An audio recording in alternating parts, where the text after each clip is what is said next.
बहुत समय पहले की बात है। वसंतपुर राज्य में एक दयालु और सुंदर रानी इशिता का शासन था।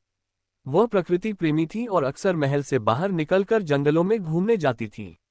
एक दिन जब रानी इशिता जंगल में टहल रही थी, उन्होंने एक घायल शेर को देखा। उसकी आंखों में दर्द था, लेकिन वह शांत बैठा था, मानो किसी पर भरोसा कर रहा हो। रानी ने अपनी रेशमी चुनरी फाड़ी और शेर के घाव को बांध दिया। शेर ने धीरे से आंखें मूंद ली, जैसे वह पहली बार किसी इंसान की दया महसूस कर रहा हो।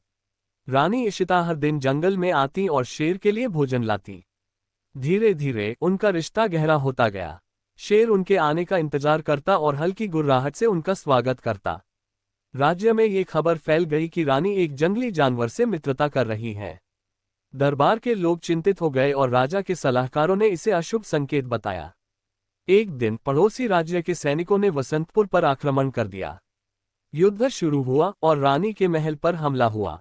जैसे ही दुश्मन सैनिक रानी को पकड़ने बढ़े, जंगल से एक शक्तिशाली गर्जना गूंजी। शेर ने दुश्मन पर हमला कर दिया, अपनी पूरी ताकत से लड़ते हुए रानी की रक्षा की। लेकिन इस संघर्ष में शेर गंभीर रूप से घायल हो गया। रानी इशिता ने शेर को अपने पास रखा, उसकी आखिरी सांस तक उसकी देखभाल की।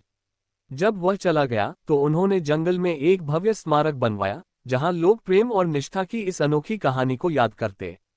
सच्चा प्रेम जाति, रूप या अस्तित्व की सीमाओं से परे होता है। करुणा और दयालुता किसी भी हृदय। बहुत समय पहले की बात है। वसंतपुर राज्य में एक दयालु और सुंदर रानी इशिता का शासन था। वह प्रकृति प्रेमी थी और अक्सर महल से बाहर निकलकर जंगलों में घूमने जाती थी। एक दिन जब रानी इशिता जंगल में टहल रही थी, उन्होंने एक घायल शेर को देखा। उसकी आंखों में दर्द था, लेकिन वह शांत बैठा था, मानो किसी पर भरोसा कर रहा हो। रानी ने अपनी रेशमी चुनरी फाड़ी और शेर के घाव को बांध दिया। शेर ने धीरे से आंखें मूंद ली, जैसे वह पहली बार किसी इंसान की दया महसूस कर रहा हो। रानी इशिता हर दिन जंगल में आती और शेर के लिए भोजन लाती। धीरे धीरे उनका रिश्ता गहरा होता गया। शेर उनके आने का इंतजार करता और हल्की गुर्राहट से उनका स्वागत करता। राज्य में ये खबर फैल गई कि रानी एक जंगली जानवर से मित्रता कर रही है। दरबार के लोग चिंतित हो गए और राजा के सलाहकारों ने इसे अशुभ संकेत बताया। एक दिन पड़ोसी राज्य के सैनिकों ने वसंतपुर पर आक्रमण कर दिया।